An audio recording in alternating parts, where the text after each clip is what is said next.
Hello and welcome to ज़रा हट के। मुबशर जैदी और ज़रार खुड़ो का सलाम कबूल कीजिए। आज यूँ तो कॉल इन डे था, मगर हम बात करना चाहेंगे बलूचिस्तान की तारीख़ के सबसे खौफनाक दहशतगर्द हमले की जो आज मस्तूंग में हुआ। मेरे ख्याल में उसके अलावा जो मामलात हैं अगर वो हम कम से कम आज थोड़ा सा साइड पे रखें, थोड़ा सा साइड पर, क्योंकि सियासत तो हमेशा चलती रहती है, लेकिन बलूचिस्तान वैसे भी ऐसा सूबा है जिसकी ख़बरें वैसे ही नहीं आती हैं, और जब भी आती हैं तो बदकिस्मती से इतनी खौफनाक होती हैं कि दिल जो है वो फट सा जाता है। और आज जो कुछ हुआ मस्तूंग में एक इंतखाबी मुहिम के दौरान सिराज जो है रईसानी साहब, नवाबज़ादा सिराज रईसानी, उनकी शहादत भी हुई। उनके साथ साथ 127 दूसरी शहादतें भी हुई जो लोग वहाँ आए थे, और 200 से शायद लोग ज़ख्मी हैं।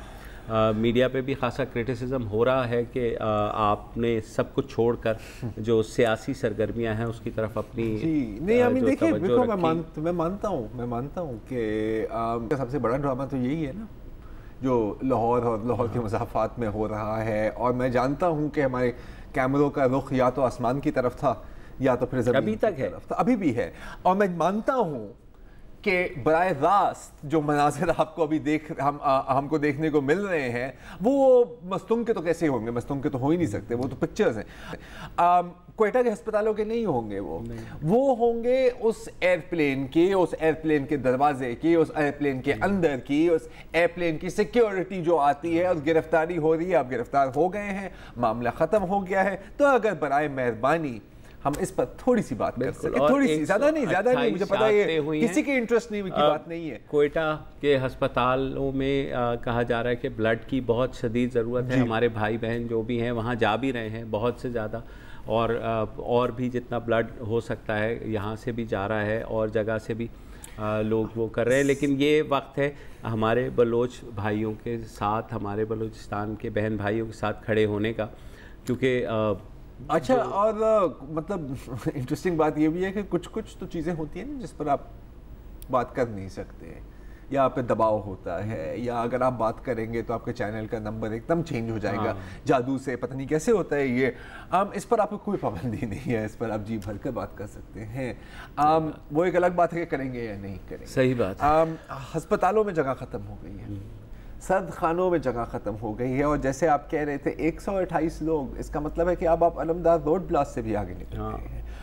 और ये तो एक हमला है, पिछले 3 दिनों में 3 हमले हुए। आज सुबह बन्नू में हुआ, आज सुबह बन्नू में, और फिर बिलोर साहब का। और यह मैं मतलब बिलोर साहब की 2 मिनट बात करें तो मैं देख रहा था गुलाम बिलोर साहब की तस्वीर आज, जब बिलावल भुट्टो भी गए हैं, या बेटा गया, भाई गया, भतीजा गया, एक बंदा, एक खानदान कितना कुछ सह सकता है। और आप देखें कि अब बलूचिस्तान में आज 128 ऐसे खानदान। आपको मैं बताऊं, ये नवाबज़ादा सिराज दुरानी का बेटा जो है 14 साल का था 2011 में, वो भी दहशतगर्द हमले में जो है शहीद हुआ था। तो can you imagine the tragedy, या जिस दुख में वो गुजरते हैं। अगर इस वक्त बलूचिस्तान से बाहर लोग उनके साथ खड़े नहीं होंगे, उनका गम नहीं बांटेंगे, तो फिर कल को कैसे हम शिकायत करेंगे कि वो नाराज़ हैं। एक बेसिक इंसानियत का तकाजा भी है और एक बेसिक प्रोफेशनल रिस्पॉन्सिबिलिटी भी होती है। इन 2 चीज़ों को हमें बैलेंस भी करना होता है। मैं जानता हूँ कि यार देखो, इस पर भी बात करेंगे और हम बात करेंगे, आई एम श्योर जो ज़्यादातर कॉलर्स हैं नहीं, और उनका हक है, और बिल्कुल, और ये भी एक बहुत बड़ी खबर है। लेकिन थोड़ी सी सेंस ऑफ प्रोपोर्शन बिल्कुल होना लाजमी है हमारे लिए भी। और ये भी सवाल पूछना लाजमी है कि देखिए, जैसे कुछ टीवी चैनल प्रेपरेशन करता है कि इलेक्शन होगी, हमारी इलेक्शन ट्रांसमिशन कैसे होगी, आपकी सिक्योरिटी इदारे भी प्रेपरेशन करते हैं, ECP वगैरह वगैरह, इलेक्शन कमीशन, सियासी पार्टियां ऑब्वियसली, तो दहशतगर्द भी प्रेपरेशन करते हैं। ये जो आपने पैटर्न देखा है पिछले 3 दिनों में, ये एक बड़ा क्लासिक किस्म का पैटर्न होता है कि आप 3 मुख्तलिफ जगहों में आप हमले करें। इंप्रेशन आप क्या देना चाहते हैं, क्योंकि गेम तो सारी दिमाग की होती है ना, परसेप्शन की गेम होती है। आप इंप्रेशन ये देना चाहते हैं कि हम हर जगह हैं, आप हमें नहीं हरा सकते। और कब हमले होते हैं इस तरह के? होते तो रहते हैं, मैं मानता हूँ, और ख़ासतौर पर पिछले दौर में जो हम लोगों ने सहा है, खुदा ये दोनों दिन हम कभी दोबारा 15 सालों में हम कभी दोबारा ना देखें, लेकिन वो आपको हिट करेंगे जब आप ऑफ बैलेंस होंगे, जब आप डिस्ट्रैक्टेड भी होंगे। फैजाबाद धरने के बाद आपको याद है कि एग्रीकल्चरल ट्रेनिंग सेंटर पेशावर में हमला हुआ था, क्योंकि उनको पता था कि आप डिस्ट्रैक्टेड हैं। यहाँ पर भी यही चैलेंज हो रहा है, they want to break down the credibility of the state, और आप उनको मौका दे रहे हैं। फिर ये कि मुझे ये लगता है जब मुल्क में इंस्टेबिलिटी होती है, वही मौका देखते हैं ना सर, तो वो उनको मौका मिलता है। यही वक्त है कि हमारी सियासी फौजी क़यादत मिलकर के दोबारा बैठे और रीडू करे चीज़ों को कि भाई किस तरीके से वो करना है। दिल को बहलाने के लिए ख्याल अच्छा है। बिल्कुल बिल्कुल। कॉलर ले लेते हैं। बहरहाल कॉलर्स की तरफ चलते हैं। हमारे पहले कॉलर हैं बिलाल जहांगीर साहब, न्यू हेवन कनेटिकट से। अस्सलाम वालेकुम जी। वालेकुम अस्सलाम जी बिलाल भाई। सर पहले तो आप लोगों से थोड़ी सी खुशी हो रही है आज बात करके। पिछले 2 साल से आपका भी एपिसोड 3 मिस किया, तो ये थोड़ी सी खुशी है। बट ऑब्वियसली अफसोस ज़्यादा जो है वो मखदूम के वाक़े पर है, और काफ़ी अफसोसनाक वाक़या हुआ। आज कोई काफ़ी सालों के बाद मैंने लाइव टीवी देखने की कोशिश की कि थोड़ी सी कवरेज इसकी हम देख रहे हैं। तो अफसोस इस बात का है कि जी पॉलिटिकल सिचुएशन के ऊपर ज़्यादा तबसरे हो रहे थे और मखदूम की कवरेज वाज ऑलमोस्ट नेग्लिजिबल। जी बिल्कुल सही। तो आई थिंक कि मीडिया जो है उसको अपना रोल निभाना चाहिए, और इस तरह के वाक़यों पे ऑब्वियसली ज़्यादा कवरेज देनी चाहिए, और दूसरी तरफ पॉलिटिशियंस को भी जो है वो इसका एहसास करना चाहिए और अपनी थोड़ी पॉलिटिकल एक्टिविटी इन वाक़यों की मद्देनज़र में थोड़ी सी कम करनी चाहिए। दूसरी चीज़ जो मैंने बड़ी डिस्टर्बिंग एक देखी कि 1 घंटा जो मैंने टीवी लगाया उसमें the amount of political ad was phenomenal.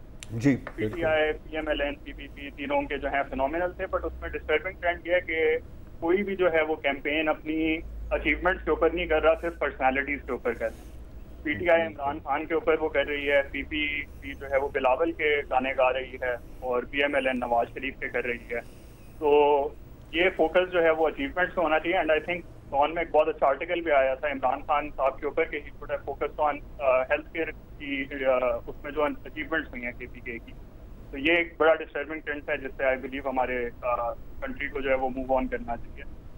सही कह रहे हैं बिलाल, ये भी आपने अच्छी तवज्जो दिलाई, और यही वो बात है कि हमें कहीं ना कहीं मुत्तहिद तो होना पड़ेगा चीज़ों के ऊपर ना। प्रॉब्लम यही आती है, नहीं हम नहीं हो सकते ना सर। देखिए अगेन सॉरी, मुझे ये बात कहनी, आप आज इमरान खान साहब की ट्वीट देखिए, क्या कहा है कि पता नहीं क्यों जब भी नवाज शरीफ को मसला होता है।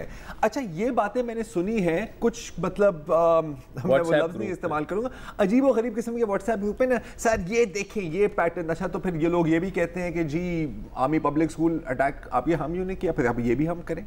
हम ये भी बात कर देना, फिर अगर हमने इन तरह के अजीब किस्म के ultra right nonsense conspiracy theories को ही फरोग देना है तो फिर सबके लिए इवन है। और तो फिर इस सूरत हाल में मुत्तहद होना तो बहुत दूर की बात है, बहुत दूर की। काश एक दिन के लिए सिर्फ ये छोड़ दें, जैसे कहा कि, और एटलीस्ट यूनैनिमसली कंडेम करें और कहें कि हाँ हम सब मिलकर इस दहशत, देखो दाइश के बारे में कब से कह रहे थे, और इसकी जिम्मेदारी भी दाइश ने कबूल की है कि बॉर्डर के उस पार दाइश की कंसंट्रेशन हो रही है, वहाँ से सारा कुछ हो रहा है। लेकिन जैसे ही मुल्क में हमारी इंस्टेबिलिटी हुई, टेरर जो है दोबारा से वापस आया। सर आप लोग इलेक्शन अलायंसेस और सीट एडजस्टमेंट कर रहे हैं अहले सुन्नत वल जमात के साथ, तो क्या ख्याल है? पैसे लगा रहे हैं, और एड्स भी सही बात है। बाज़ औक़ात मुझे भी लगा कि खबर के बाद एकदम एक पॉलिटिकल ऐड आता है जिसमें गाने बज रहे होते हैं, सारा कुछ हो रहा है। हमें तो पैसे मिल रहे हैं ना, हमें तो नहीं, लेकिन चैनल्स को तो पैसे मिल रहे हैं। लेकिन बहरहाल पॉइंट बीइंग कि बिलाल साहब जो कह रहे थे ना एड्स के बारे में, तो बिलाल साहब आप अमेरिका में रहते हैं, आप में वहाँ के पॉलिटिकल एडवर्टाइजमेंट्स में अचीवमेंट्स की कोई बात नहीं होती, ज़्यादा पर्सनैलिटीज़ की बात होती है, इनफैक्ट ज़्यादा नेगेटिव एडवर्टाइजमेंट होती है। जब मैं आपके खिलाफ हूँ तो मैं आपकी बुराई करूंगा, मैं अपनी कोई तारीफ नहीं करूंगा, मैं आपको नीचे कर दूं तो मैं खुद ही मेरा कद बुलंद हो जाता है। That is the trend. And politics में जो वोट है वो अनफॉर्चुनेटली एक जज्बाती वोट होता है। ये नहीं होता कि जी इसने ये रोड बनाया तो मैं ये रोड दूंगा, वो एक politics works on playing with your emotions. जितना पैसा है पॉलिटिक्स के अंदर, जो इतना पैसा लगा के आता है वो तो सबसे पहले देखता है कि मैं रिकवर कितना कर सकता हूँ। कितना पैसा लग रहा है इन एड्स का? बिल्कुल, और करोड़ों में तो होगा। बिल्कुल करोड़ों में होगा। और यही एड्स के अलावा जो बिल बोर्ड्स हैं, जो वो सारा कुछ, वो तो मतलब इतने बड़े बड़े बिल बोर्ड्स हैं, और इलेक्शन कमीशन के रिकॉर्ड में जो है वो है कि 25 लाख से ऊपर कोई उम्मीदवार जो है। इलेक्शन कमीशन की जो फंडिंग है उसमें तो ये एक चाय का ग्लास और एक पानी का बोतल ही आ सकती है सर। वो भी थोड़ा अपने आप को एडजस्ट कर लें, 2018 में रह रहे हैं हम लोग।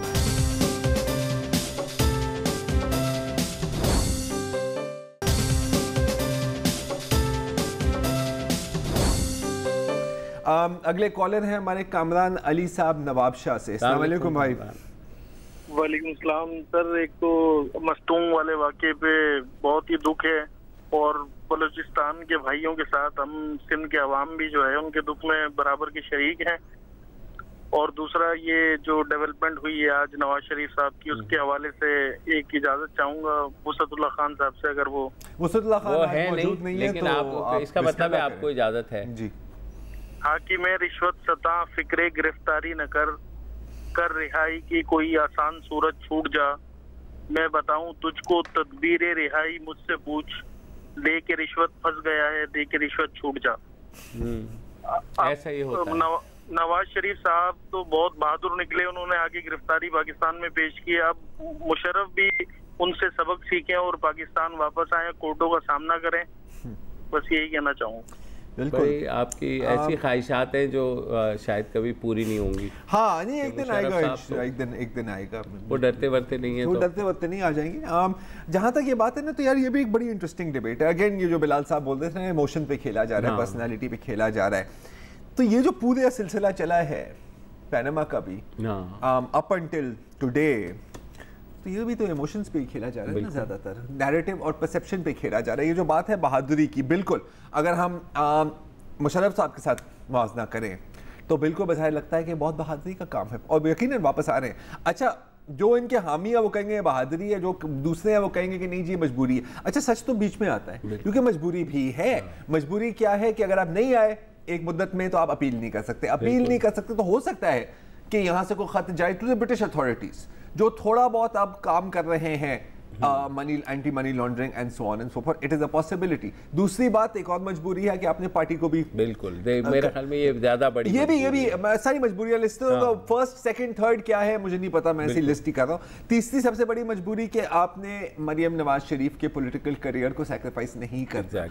नवाज शरीफ साहब तो चले आप इस स्टेज पर आकर कह सकते हैं कि जी आई एम डन, लेकिन अब लेगेसी हैंड ओवर करनी है, और उस लेगेसी के और भी बड़े क्लेमेंट्स हैं, आपको भी पता है, सही बात, मुझे भी पता है। तो जी बिल्कुल कुछ हद तक बहादुरी भी है और बहुत बड़े हद तक मजबूरी भी है। हमारा यही है ना कि यार या तो तुम हीरो हो या तो तुम हिटलर हो। हाँ, बीच में तुम आ ही नहीं सकते ना, या तो फरिश्ते हो या तो शैतान, दो ही चीजें। इंसान नहीं हो बस। नहीं, इंसान तो आप हो ही नहीं सकते ना बॉस, ऐसा तो क्या आप कैसी बातें कर रहे हो यार। अगले कॉलर हैं हमारे मोहम्मद आतिफ साहब उलुम जर्मनी से। अस्सलाम वालेकुम जी। वालेकुम सलाम। कैसे सर, क्या हाल है? अल्लाह का खैरियत सर, आप सुनाएं। ठीक ठाक अल्हम्दुलिल्लाह सर। पिछले तकरीबन 7-8 माह से ट्राई कर रहा था कॉल करने की, अल्लाह का शुक्र आज मिली है सर। तो मैं अपने मसले के लिए रहा था, मगर आज जो मस्तूंग वाला वाकया है उसके चक्कर में मेरा अपना दिल नहीं कर रहा कि मैं वो बात करूं। चले सही बात है सर, हम खुद दिल नहीं चाह रहा, हम समझ सकते हैं, मगर क्योंकि आपकी कॉल मिली है इतने महीने बाद, तो प्लीज आप बात कर ले, कोई मसला नहीं। मसला ये वो को आप करप्शन की बात कर रहे थे 3 हफ्ते पहले, जो मलिक रियाज साहब का वो इंटरव्यू चलाया था आपने, कि वो बोल रहे थे कि पाकिस्तान में वो काम नहीं हो सकता कोई भी पैसों के बगैर। बिल्कुल। पिछले 7 माह से डीसी ऑफिस गुजरांवाला में मेरा अनमैरिड सर्टिफिकेट अटेस्टेड के लिए पड़ा हुआ है। ठीक। तो वो वहाँ वो एक सुप्रिटेंडेंट साहब है आसिम तुफैल साहब। अच्छा, ठीक। वो कह रहे हैं कि उन्होंने बाय रिटर्न व्हाट्सएप पे मेरे पास उनके मैसेज है, उन्होंने बोला कि मैं ये नहीं कर सकता, मैं करके नहीं दूंगा आपको। और क्या वो पैसे मांग रहे हैं? जी नहीं, उन्होंने आपको रिटर्न में दिया है कि वो पैसे मांग रहे हैं? रिटर्न में ये नहीं कहा उन्होंने कि मैं ये पैसे चाहिए, उन्होंने बोला कि मैं ये नहीं करके दूंगा। कोई वजह दी होगी? तो कोई वजह उन्होंने बताई? Without any reason sir, without any reason. तो आपके कोई रिश्तेदार नहीं हैं वहाँ पर जो आपके बिहाफ पे परसू कर ले?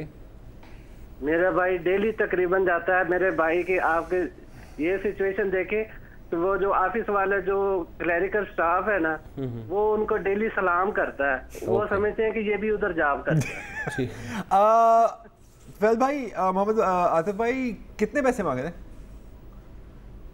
1 लाख रुपए। सर काम कराना है तो मैं तो कहता हूँ दे ही दो। और मैं और क्या कहूँगा? नहीं, पिटिशन लेके कोर्ट के पास जाएं। कसम से देने को तैयार हूँ, मगर मुझे उम्मीद तो मेरा वो काम कर दे। ये जैसे कहते ईमानदार बंदा वो होता है जो पैसे लेने के बाद आपका काम कर दे, भाग ना जाए उसके बाद। ईमानदारी ये होती है। एक ब्रेक ले लेते हैं।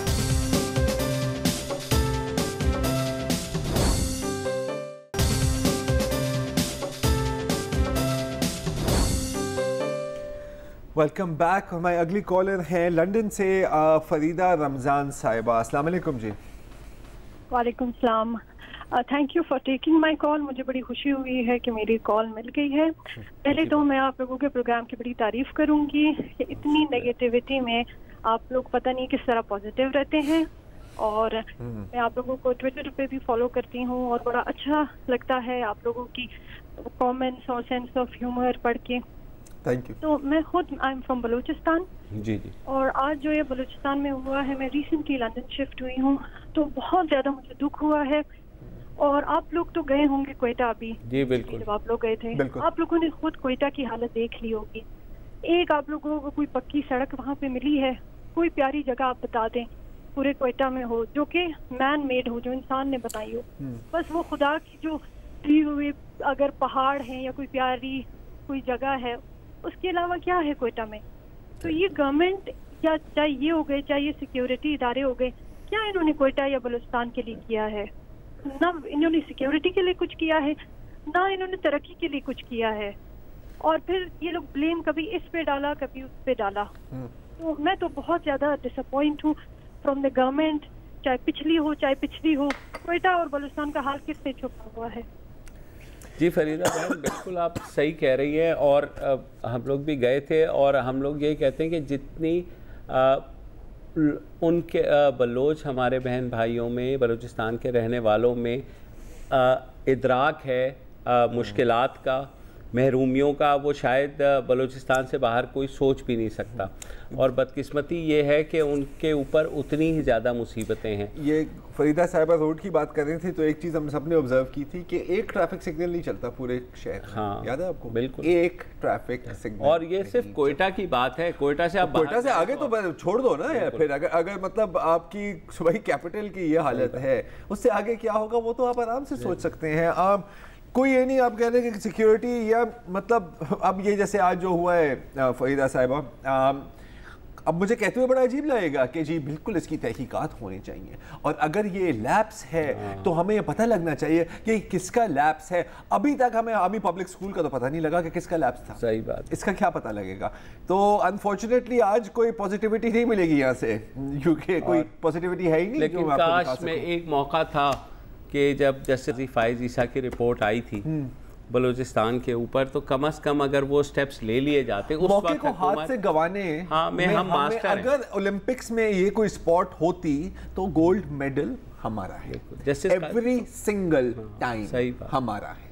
और चौधरी निसार और ओन गोल का मेडल भी हमारा ही है। चौधरी निसार उस पर पाँव रख के बैठ गए। हालांकि उन्होंने इतनी ज़बरदस्त वो report the, step by step बताया कि आप क्या कर सकते हैं। जी, लेकिन मेरे ख्याल में वो मौका हमने गंवा दिया और अब उसी को भुगतेंगे। वो बाकी गवाए हुए मौकों के साथ हम एक शेल्फ पर लगा देंगे। जैसे बच्चे, जैसे मतलब जो वालिदैन फ़ख्र से अपने बच्चों के स्पोर्ट्स और ट्रॉफीज नहीं रखते एक शेल्फ, हम अपनी नाकामियों का एक शेल्फ बना देते हैं। ब्रेक ले लीजिए।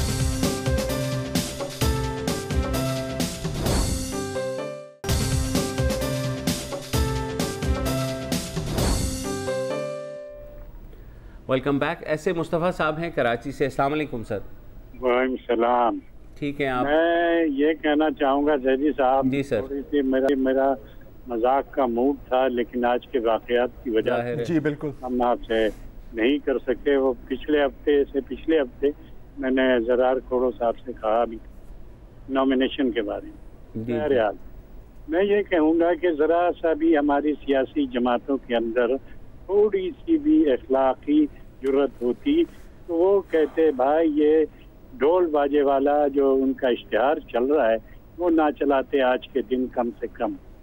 अब मसला ये है सर कि ये जो 128 पाकिस्तानी शहीद हो गए, इनके बच्चे हैं, किसी का बेटा है, सही बात है, बेवा हो गया, हो गई औरतें, बच्चे यतीम हो गए, कोई पूछने वाला नहीं। कोई भी बड़ी सियासी जमात का लीडर कोयटा नहीं गया, मखदूम नहीं गया, चलो ताज़ियत कर लें। सिर्फ हमारे आर्मी चीफ हैं वो बेचारे वो अपना ट्वीट के जरिया या किसी भी जरिया वो कर लेते हैं। अब मैं दूसरी बात जरा करूंगा, करना तो नहीं चाहिए था, लेकिन ये आजकल बड़ी बहस चल रही है कि करप्शन पे सजा नहीं हुई, करप्शन पे सजा नहीं हुई तो भाई क्या नमाज पढ़ने पे हुई? तो मैं यही कहना चाहूँगा भाई कि छोड़ें इन बहसों को, हम पाकिस्तानियों को देखें, गरीबों को देखें। तुम्हारी सियासत गई भाड़ में, तुम जाओ जहन्नम में तमाम सियासतदान। हमें पाकिस्तान चाहिए, हमें रोटी चाहिए, हमें कपड़ा चाहिए, हमें पानी चाहिए, हमें गैस चाहिए। तुम्हारी शक्ल से नफरत हो गई है तमाम सियासतदान। बिल्कुल, बहुत बहुत शुक्रिया। आपके जज्बात अपनी जगह है बिल्कुल, और आम आदमी को तो वाकई कुछ नहीं मिला। बहुत लोग मैं ख्याल ऐसी बातें कर रहे हैं कमो पेश, कभी काली किसी को मिलती है, कभी किसी और को, वो एक अलग बात है। अगले कॉलर है हमारे सरदार मुनीम साहब एबटाबाद से। अस्सलाम वालेकुम सरदार साहब। वालेकुम अस्सलाम जी सर। तो मैं स्टूडेंट हूँ जी, और मैं करंट अफेयर को काफी कीनली ऑब्जर्व करता हूँ। तो मैं अभी चैनल देख रहा था, फर्स्ट टाइम कॉल किया, मिल गया, तो मैंने देखा जितना जो पेन है आप दोनों फील कर रहे हैं इस टाइम, कोई भी मतलब किसी भी न्यूज चैनल पे वो नहीं आ रहा। तो उस आप दोनों को देख के जो मैं फील करूँ, स्पेशली जरर साहब जो हैं, इनको देख के मैं जो फील किया ये इनका पेन, तो मैंने कहा कि इनको कहूँ कि बीइंग अ पाकिस्तानी हम सारों को ऐसा ही फील करना चाहिए। और आज 128 खानदान बहुत बड़ी चीज होती है किसी भी नेशन के लिए, वो जो खराब हो चुके हैं। और जिनने हमें पैगाम दिया, लास्ट थिंग मैं यही कहना चाहूंगा कि जिनने हमें पैगाम दिया है, हमें भी उनको बहुत पीसफुली पैगाम देना चाहिए कि हम एक हैं। और बाकी कोई न्यूज नहीं चलनी चाहिए मेरे ख्याल से। बट आप दोनों को रियली अप्रिशिएट करता हूँ। हम भी यही कह रहे हैं कि तमाशा जो सुबह से लगा हुआ था खत्म हो जाना चाहिए। वेल डन कम से कम यार, मतलब काश को इनकी बात सुन ले, सही बात, कितना अच्छा हो। ताबिंदा लारी है हमारे साथ कराची से। अस्सलाम वालेकुम ताबिंदा।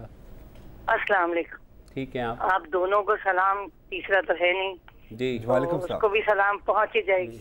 बात यह है कि जो अभी आपने जब प्रोग्राम शुरू किया तो आपने अपने प्रोग्राम के नाम की लाज रखी, ठीक, चूंकि जरा हट के, तो आपने प्रोग्राम हट के ही शुरू किया। गो कि आपके चैनल समेत सारे ही चैनल जो कुछ दिखाते रहे वो सबके सामने है। असल में हम आज तक अपनी तरजीहात को डिफाइन नहीं कर सके। सही कह रही है। तो ये 128 मुस्तफा साहब जिस दर्दबंदी का इजहार कर रहे थे, वो मेरे ख्याल में आज हर किसी के 128 खानदान नहीं है जो जख्मी हैं जितने, उनमें से कितने जिंदा दरगोर हो गए। बिल्कुल। और अभी जो उन्होंने ये जो इश्तिहारात की बात की ना, बिल्कुल ये अवाम के खैर खा, अवाम की जिंदगियों के दुख सुख में शरीक होने वाले क्या अपनी ये बेहुदा झूठे इश्तिहार नहीं रोक सकते थे? तीसरी बात ये है, अभी जरा कह रहे थे कि पता नहीं कितना पैसा खर्च, मैं चूंकि यही काम करती हूँ, मैं जरा में ये बताऊँ मुबश्शिर कि मुझे 10 दिन की कैंपेन डिजाइन करनी होती है ना, वो भी प्रोग्राम बेस्ड, नॉट सुबह से शाम। जी जी। तो 2 से 2.5 करोड़ में बामुश्किल मैं 10 दिन चला पाती हूँ, वो भी बड़ा, किसी के 2 प्रोग्राम, किसी के 4 प्रोग्राम, बामुश्किल 15 सेकेंड का एक स्पॉट। और यहाँ तो ये है कि इतनी सारी एडेप्टेशंस हैं, इतने सारे इश्तिहार हैं, इवन पीटीआई को देख लें, पीपल्स पार्टी को देख लें, नून लीग को देख लें, इन्हें शर्म नहीं। और आपको पता है एडवांस पेमेंट पे चल रहे हैं, ठीक, और किसी चैनल के ऊपर कुछ चैनलों पर तो सरचार्ज है एक्स्ट्रा 100%, 200%। 2013 में भी मैंने ये देखा।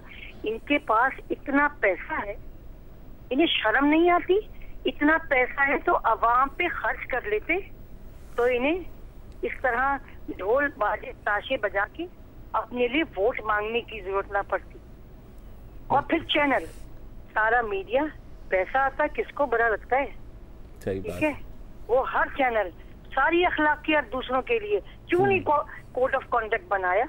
ये सारी पार्टियां झूठ बोल रही हैं, वो पीटीआई हो, वो पीपल्स पार्टी हो, नवाज लीग हो, ये सब जो दिखा रहे हैं वो सब झूठ बोल रहे हैं। तो ये जो आपके सारे करंट अफेयर्स के शो सुबह से शाम तक चलते हैं, जो कुछ आप बताते हैं वो तो आप पैसे लेके आप खुद ही अपनी करंट अफेयर्स शो को निगेट कर रहे हैं। सही है। आप बताइए हमारा, अरे भाई वो मुजरिम आए, सही आए, गलत आए, बात ये शवाक अहमद ने एक दफा कहीं लिखा था कि बुराई को आपसे बहुत मोहब्बत होती है, वो आपको ढूंढती हुई आपके पास वापस जरूर आती है। क्या गोया जो हम बोलते हैं वो काटते हैं। यही आज मुझे ये जो इंटरिम गवर्नमेंट के किसी साहब का बयान बड़ा अच्छा लगा, और उन्होंने ये कहा भाई हमने वही कुछ किया है जो सारी हुकूमतें ऐसी सिचुएशन में करती हैं। हम जो करेंगे वो कल इसके आगे आएगा, उसके आगे आएगा, परसों आएगा। अरे भाई वो किसी ने कहा है ना कि अदल इंसाफ फकत हश्र पे मौकूफ नहीं, जिंदगी खुद भी गुनाहों की सजा देती है। तो ये मकाफात अमल है, आज मेरी बारी, कल तुम्हारी बारी, चला सबके बुझेंगे, अब किसी की नहीं। तो मीडिया को भी ना आईना देखना चाहिए। पैसा आ रहा है, चलो इस बहाने हो सकता है जिन चैनलों पर 6-6 महीने तनख्वाहें नहीं मिली हैं, शायद इसका पॉजिटिव पॉइंट सीख लें, हो सकता है कि उनको तनख्वाहें मिल जाएं। ठीक है ना? आप तो खुद मीडिया को, क्योंकि वो देखती है कॉर्पोरेट सोशल रिस्पॉन्सिबिलिटी भी होती है, जो शायद कोड ऑफ कंडक्ट का सोशल रिस्पांसिबिलिटी दूर की बात, अपने मुलाजमीन को तनख्वाह दे दो, ये सोशल रिस्पांसिबिलिटी नहीं है, ये आपकी मेन रिस्पांसिबिलिटी है। I am very sorry Tabinda साहब, वक्त थोड़ा कम हो रहा है, हमें एक अपने नुमाइंदे से एक अपडेट भी लेनी है। अच्छा, अब मुझे बताया गया कि नहीं लेनी है। अब पेशावर से एक कॉल है, पेशावर से एक कॉल है जी। अस्सलाम वालेकुम अब्दुल समद साहब। ज़रार साहब, मुबशर रैदी साहब, क्या हाल चाल है? ठीक, अल्लाह का शुक्र सर, आप बताइए। ये जो भी ये कराची से ताबिंदा बीबी ने जो बातें की हैं, ये तो ऐसे इसने बातें की हैं कि बिल्कुल मैं कहता हूँ इसने 200% इसने बिल्कुल आईना भी दिखाया, मीडिया को भी दिखाया, हमारी लीडरों को भी दिखाया, अवाम को भी दिखाया है। आज ये देखें, ये अरबों खरबों रुपए की ये जी मेरे ख्याल में मैं एक बात कहना चाह रहा था, और मुझे पता है कि मतलब देखिए मैं इस बात की वैसा भी गम भी है, गुस्सा भी है। सरदार मुनीम साहब ने जो बात की, और तबिंदा साहब, और अभी जो हमारे पेशावर से जो भाई, अभी जो पेशावर से भी भाई, और ऐसे मुस्तफ़ा साहब भी, तो ये भी हम याद रखें कि आज जो ये हमला हुआ है मस्तूंग पे, ये भी एक सियासी पार्टी के पर भी हमला हुआ है। सियासी पार्टी के वर्कर्स ही शहीद हुए हैं, सियासतदान भी शहीद हुए हैं। तो इतनी केओस है, इतनी कंफ्यूजन है कि हम चाहते हैं कि जिसका भी गिरफ्तार हमारे हाथ में आ जाए ना, हम उसका गला काटते हैं, हम उसका गला काटते हैं, उसका सर हम दीवार में मारें। लेकिन मतलब सहर हबीब साहिबा है कराची से। अस्सलाम वालेकुम जी। वालेकुम अस्सलाम जी सहर, मैं बहुत देर से इंतजार कर रही हूँ, मैं आपसे 2 बातें करनी थी। तो ये कि देखें, एहतसाब सबका होना चाहिए, इंतकाम नहीं होना चाहिए। ऐसा लगता है कि जैसे इंतकाम लिया जा रहा है। एक बात ये, दूसरी ये कि ये जो पीपल्स पार्टी है, पीटीआई वाले हैं, ये नून लीग वाले हैं, ये लोग जो इतने बड़े बड़े जलसे कर रहे हैं, इतने जहाज़ों में फिर रहे हैं, इतना पैसा खर्च कर रहे हैं, तो इलेक्शन कमीशन ने कुछ सोचा है इसके मुतालिक? कुछ इन पे चार्ज करेंगे क्या? ये इन्होंने इसके ऊपर कर रहे हैं, नज़र रखे हुए हैं क्या? इनसे हिसाब नहीं लिया जाएगा? देखिए, आपको भी पता है इसका जवाब, और मुझे भी पता है। हमारे ख्याल में पहले शायद इंसाफ ही अंधा होता था, हमारे तो इलेक्शन कमीशन तो उसने डबल पट्टी बांधी हुई है यहाँ पे। और नहीं, वो बड़ी सिलेक्टिव डबल पट्टी है। हाँ, जब आपको कुछ देखना होता है ना, तो पट्टी थोड़ी सी नीचे करके देख लेते हैं, फिर एकदम ऊपर कर देते हैं दोबारा। लेकिन जितना हम कहते हैं, हर दफ़ा ये बातें होती है कि इलेक्शन कमीशन को इतना एम्पावर्ड कर दें कि जनाब ये हो जाए, हर दफ़ा उतना ही जो है ना बुलंद करो। इस दफ़ा तो हालांकि सुप्रीम कोर्ट ने एक छलनी, एडिशनल छलनी भी बनाई। एक और चीज़ भी है कि अभी साहब का कॉल था जी, जितना इन लोगों ने लगाया है ना बजट इलेक्शन कमीशन में, इतना आपका किचन ना चले। सही मतलब ये मजाक के अलावा ये भी थोड़ा सा रियलिटी में आ जाए। है हमारे साथ ज़िया खटक साहब लाहौर से हैं। अस्सलाम वालेकुम ज़िया। अस्सलाम वालेकुम सर। सबसे पहले तो आज कौमी सानिया है मस्तूंग का, और उस पर मीडिया का जो वो मतलब है अफसोसनाक है कि कोई कवरेज नहीं थी। दूसरा बात मैं ये करना चाहता सर कि लाहौर हाई कोर्ट का क्लियर वर्डिक्ट है इसके ऊपर के नेटवर्क जो है वो क्लोज नहीं होगा। क्या ये हमने आज सारा जो नेटवर्क क्लोज करके लोगों को तकलीफ में डाल के मैं खुद कोई 5 किलोमीटर वॉक करके वापस ऑफिस से आया हूँ, तो ये क्या तमस्खर नहीं है हमारी अदालतों का भी? सर बिल्कुल है। ये भी इलेक्शन कमीशन वाले सवाल की तरह है। ये भी इलेक्शन नहीं, आपको भी इसका जवाब पता है। हर हुकूमत यही करती है, ओवर रिएक्ट। कल परसों से हम लोग ये चीज चीख रहे हैं कि खुदा के लिए मतलब अपने हाथ से आप एक प्रॉब्लम को इतना बड़ा करते हैं। आपके पास सिर्फ और सिर्फ हथौड़ा हो ना, तो आपको लगता है कि हर जगह नेल्स ही हैं, एक ही सलूशन बस। अच्छा, एक ही सलूशन होती है। जो आज नून लीग के साथ हुआ है, नून लीग ने कोई 5-6 दफा तो किया है बाकियों के साथ, और मैं सिर्फ नून लीग की बात नहीं है, कोई भी हुकूमत आती है। आप गवर्नर जहूर नहीं याद आपको? आई मीन ये आज का तो इतना हदका था कि असद उमर साहब, फवाद चौधरी साहब भी कह रहे थे कि यार हल्का हाथ रखो, हल्का हाथ रखो। इनफैक्ट इमरान खान ने खुद मजम्मत की, आपको नहीं पता इस बात का? आज मैंने उनकी एक ट्वीट देखी कि हमारी जो खुद मुख्तियार अदलिया है, इंडिपेंडेंट जुडिशरी जो है, उनको सिटीजंस की राइट्स इंश्योर करनी चाहिए। लेकिन फिर मैंने देखा कि ये 2014 की ट्वीट है। तो वो लेकिन उनकी सोच आगे की है। आप देखते हैं, ये होती है विजन, ये होती है नहीं, आगे की सोच। उनको पता था कि आने वाले दिनों में क्या होगा। आज तो उन्हें बड़ी कॉन्स्पिरेसी। अच्छा, आज की कंस्पिरेसी कोई बात नहीं जी, आज के लिए इतना ही जी। दुआ में याद रखें, अपना ख्याल रखिए। खुदा। अस्सलाम वालेकुम। अगर आपको हमारे शो पसंद आया है तो प्लीज़ हमारे YouTube चैनल को सब्सक्राइब करें, और अगर मुनासिब समझे तो इस वीडियो को लाइक भी कर लें, तो कोई हर्ज नहीं है, और शेयर भी कर लें और कमेंट भी कर दें जी, वरना वो सब ऐसे ही लिखते रहेंगे। और ये जो दोनों कह रहे हैं ये कर लें जी प्लीज़, नहीं तो हमें भी घर जाना है, मैं आपके कंप्यूटर में नहीं रहना 24 घंटे। सही बात।